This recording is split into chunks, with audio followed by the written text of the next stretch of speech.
നേതൃത്വത്തിൽ മാർച്ചും ധർണയും സംഘടിപ്പിച്ചു. ധർണാ സമരം KSBA മുൻ ജില്ലാ പ്രസിഡന്റ് N. സേതു ഉദ്ഘാടനം ചെയ്തു.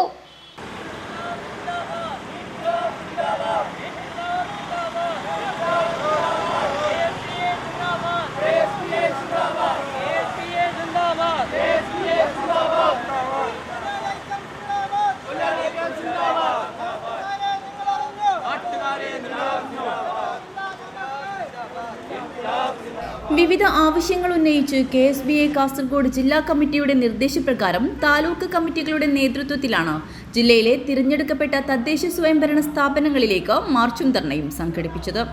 കാഞ്ഞങ്ങാട് നഗരസഭയിലേക്ക് കാഞ്ഞങ്ങാട് താലൂക്ക് കമ്മിറ്റിയുടെ നേതൃത്വത്തിൽ മാർച്ചും ധർണയും സംഘടിപ്പിച്ചു. N. ശശി അധ്യക്ഷത വഹിച്ചു. ധർണ സമരം KSBA മുൻ ജില്ലാ പ്രസിഡന്റ് N. സേതു ഉദ്ഘാടനം ചെയ്തു. നിർബന്ധപൂർവ്വം 1200 അതായത് ഒരു മാസം 100 രൂപ വെച്ച് എടുക്കാൻ വേണ്ടി നിർബന്ധം പിടിക്കുകയാണ്. 1200 രൂപ കൊടുത്താൽ മാത്രമേ ദേശത്ത് തരുമെന്ന് പറയുകയാണ്. അതേസമയത്ത് തൊട്ടടുത്തിരിക്കുന്ന നീലേശ്വരം മുനിസിപ്പാലിറ്റിയിൽ 2 മാസത്തെ പൈസ മാത്രം അടച്ചുകൊണ്ട് ലൈസൻസ് എടുത്തിട്ടുണ്ട് നമ്മുടെ തൊഴിലാളികൾ. അതുപോലെ നമ്മുടെ വെഞ്ഞെടുക്കാവ് പഞ്ചായത്തിൽ ആ പഞ്ചായത്തും കർശനമായിട്ട് നിർബന്ധപൂർവ്വം പിരിക്കുകയാണ്.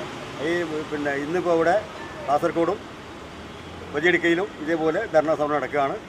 A. Vinod Kumar, N. Veera, R. Rajan, Ravichandran Valanthoda, Parthipan എന്നിവർ സംസാരിച്ചു. N. വീര സ്വാഗതം പറഞ്ഞു. മാർച്ചിൽ 100 കണക്കിൽ തൊഴിലാളികൾ പങ്കെടുത്തു. News bureau, Kanhangad.